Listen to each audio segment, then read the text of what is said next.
Bakit laging nag-aaway ang aso, pusa at daga? Noong unang panahon, ang mga hayop ay magkakaibigan. Ang mga aso, pusa at daga ay sama-samang kumakain at nagtutulungan. Subalit ito ay nagbago dahil lamang sa isang pangyayari.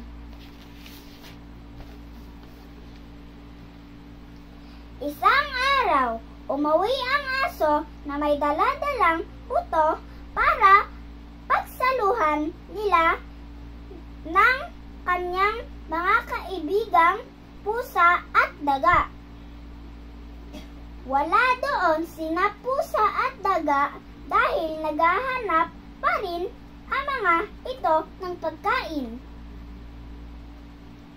Nakarinig ng ingay ang aso sa pinto ng bahay. Inilapag muna ng aso ang buto at tumakbo sa labas upang tignan kung ligtas ang kanyang amo.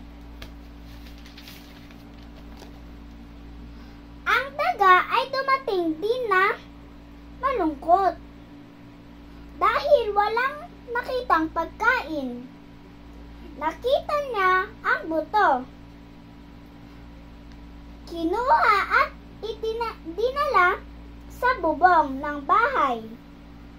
Mamayang gabi namin pagsasaluhan ito, bulong ng daga. Pagbalik ng aso sa bahay ay nagulat ito nang makitang wala na ang iniwang buto. Naghanap ang aso, subalit hindi rin niya nakita ang buto.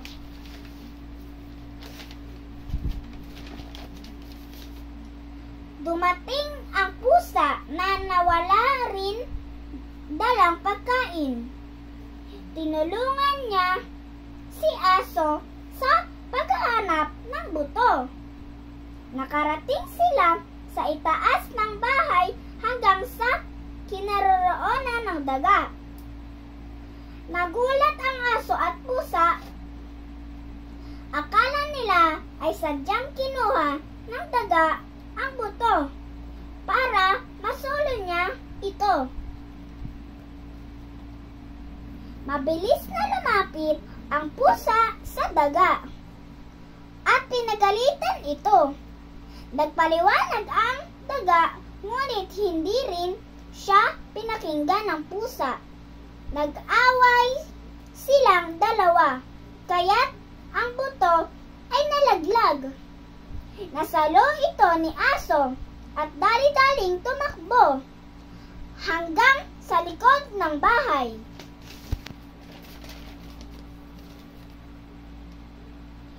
Hihintayin ko na lang sila dito. Mamaya ay makakasundo na rin sila. At masaya kaming magsasalo dito.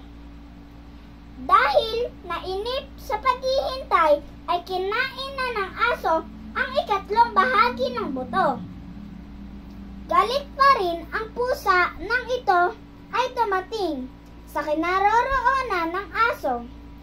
Inabot niya ang aso na kumakain mag-isa.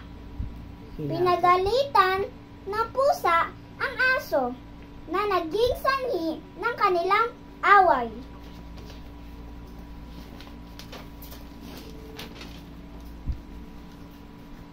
Nang marinig ng may-ari ng bahay ang away ng aso at pusa, ay inawat sila.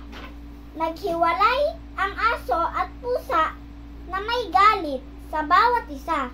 Mula noon, laging kinakahulan ng aso ang pusa. Ang pusa naman ay lumalaban sa aso. Tuwing magkikita naman ng aso na pusa, ang daga ay hinahabol niya ito. Dahil naman sa takot ng daga ay pumapasok sa isang maliit na lungga at lumalabas lamang doon kapag wala na ang pusa. Muli, ako po si Parjem Silibaw, ang inyong Inyong tagakwento tagakwento sa Pilipino.